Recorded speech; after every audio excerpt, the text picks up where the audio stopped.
We're going to do some more absolute value equations. Equations involving the absolute values we're doing here, they may include more than one absolute value or higher degree polynomials, where the definition of absolute value is used to determine the solutions. Remember that two expressions equal the expression inside the absolute value signs, both a positive and a negative. Make sure to use the positive and negative of the entire other side, and you must check proposed solutions in the original equation. So this one has two absolute values, and really you don't have to panic about that.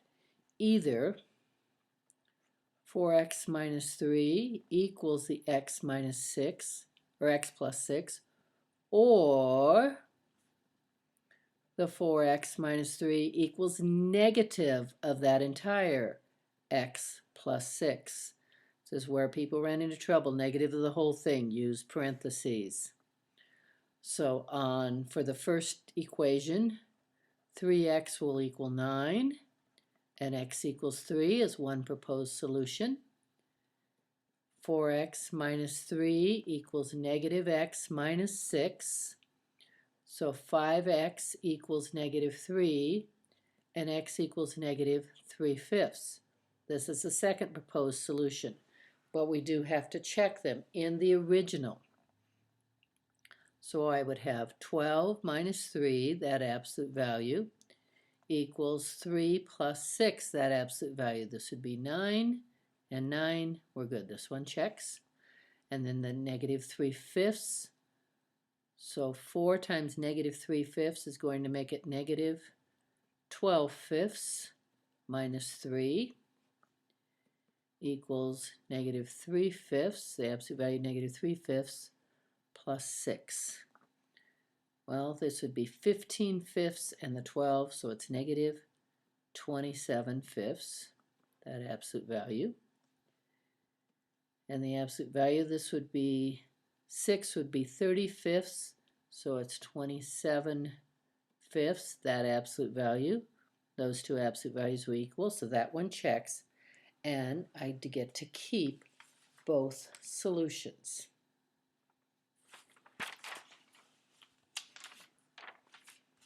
Now we'll try another one of these. So my 3x plus 2 equals x minus 5, or 3x plus 2 equals negative of x minus 5. Remember the parentheses again. So we would have 2x equals negative 7, or x equals negative 7/2. It's one proposed solution. The second proposed solution, 3x plus 2 equals negative x plus 5, or 4x equals 3, and x equals 3/4, is a second proposed solution. Check them in the original. The negative 7/2 would be negative 21/2 plus 2 equals negative 7/2 minus 5. So it'd be 4/2 would be negative 17/2. And this would be negative 10 equals negative 17, the absolute value negative 17/2. That one checks. And the 3/4 be 9/4 plus 2, that absolute value, equals the absolute value of 3/4 minus 5.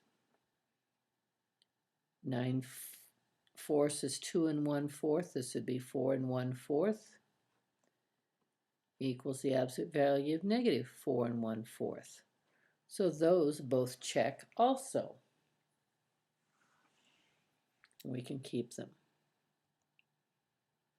Now we'll end up with an absolute value with a quadratic. Again, we get two equations.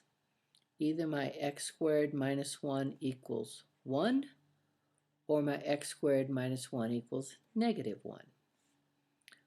This one, x squared equals 2, or a squared equals 2, so a equals plus or minus the square root of 2. That's proposed solutions.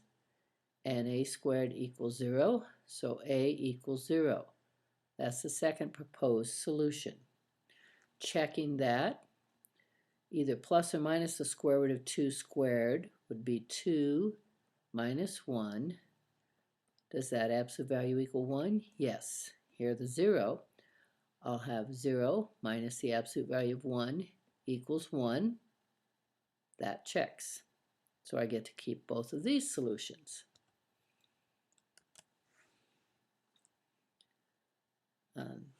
For this, the absolute value, x squared minus 12, either equals x, or x squared minus 12 equals negative x. There's only one term, so we don't have to worry about parentheses.